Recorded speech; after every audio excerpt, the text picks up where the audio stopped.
Welcome back to Almost Above Average. I am Chris McIntyre, and this is the show where government scandals come cheaper by the dozen and accountability is just a rumor.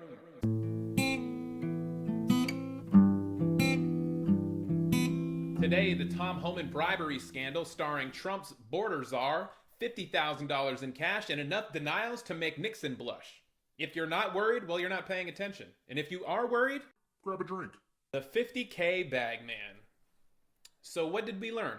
Apparently, bribery investigations in America involve giving a top official $50,000 and a Canva takeout bag, which is only slightly less suspicious looking than a suitcase with bribe written on the side. The sting was straight from a bad cop show, except this one ended with Tom Homan, border czar, calmly walking off screen with more cash than most Americans see in their lifetime. And no, he didn't buy a yacht, he just held on to the money until his next job interview with corruption.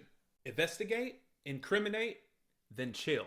So the FBI and DOJ investigate Homan, even record him accepting the money, then promptly close the case after President Trump takes office. Because in America, being recorded taking a bribe means, well, apparently it means getting promoted. The DOJ explained no credible evidence of criminal misconduct, which is basically Washington speak for, not before lunchtime, buddy. Senators asked, did you take the cash? Did you report it? Tom just shrugged, probably thinking about how much you can buy in Washington with that kind of silence. Ethical boundaries. Make-believe edition. Attorney General Pam Bondi dodged questions so fast she nearly left scorch marks on the Senate hearing room. $50,000 in cash that the FBI delivered, evidently in a paper bag, to Mr. Homan. Senator, I'd look at your facts.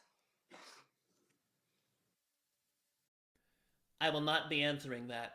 Translation, if you need the truth, try Pinterest. Meanwhile, the Office of Ethics is theoretically investigating. In real life, they're underfunded, outnumbered, and their motto is, we tried. But have you seen how good denial is for job security? No evidence means no problem. Republicans fall over each other to defend Homan. Vice President J.D. Vance goes on live TV and rants about how the bribe is just a media fabrication. It's recorded on an FBI surveillance tape in September 2024, accepting $50,000 in cash. Did he keep that money or give it back? George, you've covered the story ad nauseum. Tom Homan did not take a bribe. It's a ridiculous smear. And the reason you guys are going after Tom Homan so aggressively is because he's doing the job of enforcing the law.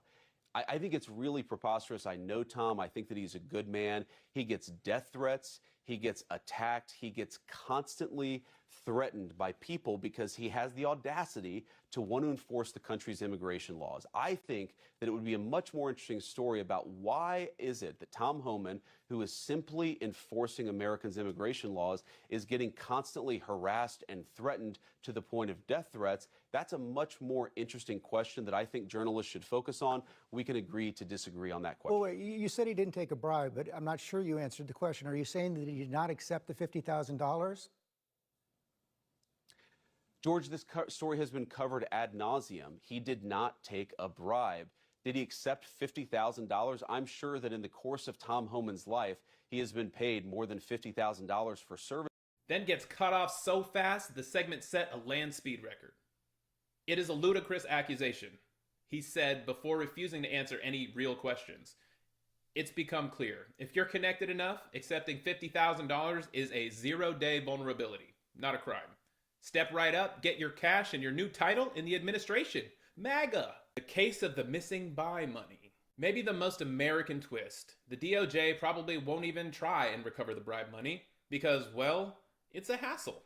And then, let's just write it off. Experts say they could go after Homan for years, but let's be real. By then, he'll probably be busy running for president or starring in the next true crime hit, How to Get Away with Everything.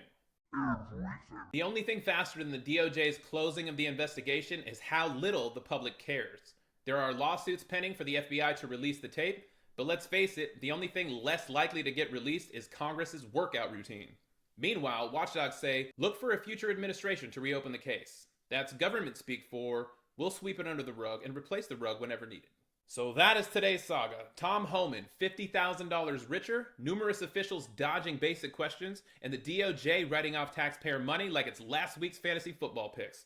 Welcome to 2025, where bribes are takeout, justice is drive-through, and the average citizens are left wondering if they should have gone into government. because crime clearly does pay. You just have to call it public service. So drop a comment if you think this is peak absurdity, or just scream into a pillow. If you somehow feel safer after today's show, try watching it again. My name is Chris McIntyre, and this is the Almost Above Average podcast. And if the FBI drops off a huge bag for me, I'll ask for fries with that, and I'll take it.